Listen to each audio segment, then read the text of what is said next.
All right, welcome back to Dollars and Cents, where we help you make sense out of all of life's decisions involving your dollars. We are Central Florida's longest-running radio program. It's coming to you on a host of radio stations throughout Central Florida. We're also one of the top 25 financial planning podcasts on the World Wide Web with over 20,000 downloads of our program.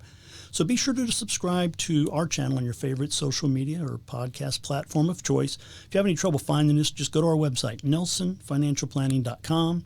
Look in the upper right-hand corner of our website. Click on the icon that looks most familiar to you that you like to use, and then you're going to get instantly connected to our channel. You can watch this show, previous shows that we've done. Again, my name is Rob Field. I am a certified financial fiduciary and also a national Social Security advisor with Nelson Financial Planning.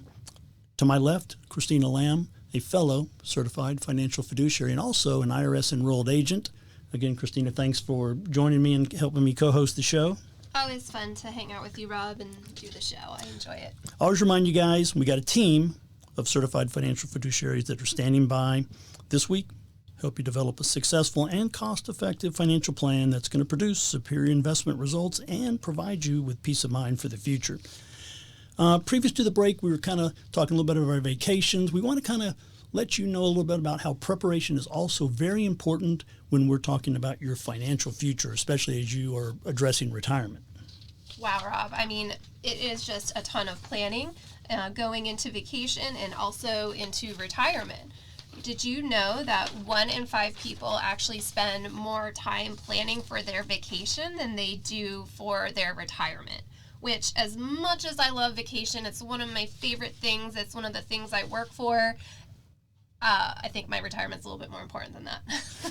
So when was the last time did you look at your retirement plan? Did you just set it and forget it?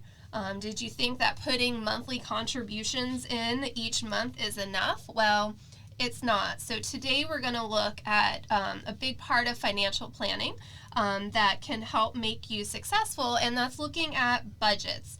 And you cannot wait till the last minute to start. It is crucial to start as soon as possible.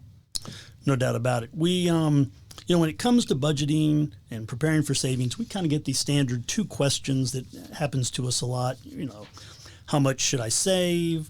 How much do I need for retirement? Neither one of these are easy answers.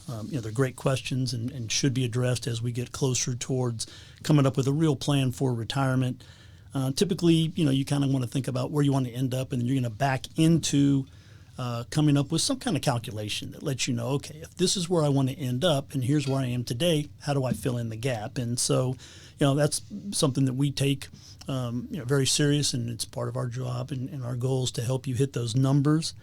We've got some clients that have had a well-laid plan and didn't stick to it. It didn't work out well. We've had clients that waited, but then got real serious, and we're also still could get those people to the kind of place they needed to be for retirement. So, it's all about communication. Absolutely. I think on average, if you had to pick a number, I would say you should be saving about 10% of your annual income just to go towards retirement savings. Now, it fluctuates a little different based on your spending and how much you make and how much you plan to have for retirement when you started. But I think if you had to pick a number, 10% is a nice place to start to make sure you're going to have enough to retire. Seems like a good number. So what me and Rob did is we ran some scenarios to kind of show you what it would be like if you started saving earlier on versus waiting to the last minute. So both of these scenarios assume an 8% rate of return, compounding, on the investment. So if you started when you were 25 and invested for 45 years, which got you to 65, then you put in $275 a month, you would end up with close to $1 million. That only makes your contributions $132,000. Now, the difference between waiting, so this scenario, you start at 50 because you weren't planning properly, giving you 15 years to get to 65, again, assuming 8%. You would have to put in $2,750 per month to get to that same $1 million because you're doing it in the 15-year period versus the 14-year period. It also makes your contribution amount, more importantly, almost $500,000. So you went in from actually putting in $132,000 overall to almost $500,000 because you waited. So, it's just cost you so much more because of the compounding interest and what you can get from compounding interest. That's a big, big difference. I mean, 275. If you were budgeting, 275 is a doable number. Yeah. Yeah. But I mean, if you sat down and said, okay, here's my goal, here's where I want to end up, I kind of haven't started for a while. And the answer is, well, if you can start kicking in $2,700 a month, that's it's a big pill to swallow. Yeah, that changes things. That's a game changer right there. That's rough. Yeah, I always like to encourage people. I think it's important to start the habit. So even if you could only put in $50 or $100, that's more important than doing nothing, having some sort of attainable goal to start investing. Yeah, it seems like the earlier you start and the sooner you start putting even the smallest amount of money, you still pull it off. I mean, if you got a plan get you to close to $1 million by retirement, that's not a bad plan. I mean, No. that will work. Absolutely, absolutely. So interesting enough with savings, U.S. citizens overall, for the most part, only save about 1.5% of their annual income, even though we have the world's largest GDP. Now, how we compare to the rest of the world, we're in the bottom 10. It's kind of embarrassing. The top, believe it or not, was Norway at 22.4%. Followed by Chile and South Korea. So, wow. As U.S. citizens, we are definitely not the best savers. That's a shame because we're pretty good at spending. Yes, we're probably very at the top of the spending list. I would think so.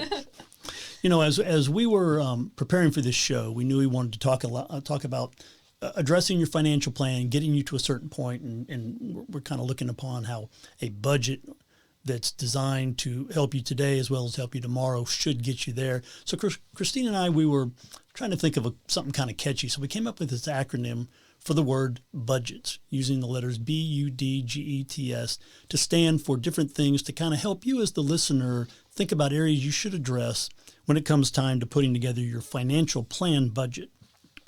So we took budgets and then we kind of said, okay, let's give each letter sort of a topic, and we went with B for balance. We took the letter U for understanding. The letter D would be for addressing debt. Letter G would be for your goals. And then the letter E would be for your expectations. The letter T would be for transitioning. And then the letter S would be for solutions. So we had BUDGETS, and we're going to kind of go through each one, kind of tell you our thoughts on that. We started off with B for balance, and to us, that's kind of balancing things that are going on today with things that are going to be going on tomorrow, kind of balancing your income, the money coming in, with expenses, the money going out, and then balancing your long-term savings with just your basic monthly cost. And so you want to kind of also balance your sources of money, income, and things like that. So you want to review your savings. You want to look at your particular investments that you have invested in, and you also want to look at your retirement plans, something you might have through work. And you want to coordinate these types of options. And so, when you're doing a budget and you're starting off in that area, the first thing we want to recommend is that you kind of pay yourself first. It's easy to set aside all the things you think you need to put your money towards, and then put in whatever's left over, have that be what you invest. And it really needs to be flipped. You need to make it a priority to put the amount of money you're going to put away, the $275 or the $2,750, put that at the top of your list if you possibly can. And I like to get to that point with using savings baskets. I'm a big fan of once you save for retirement, you don't touch that money no matter what.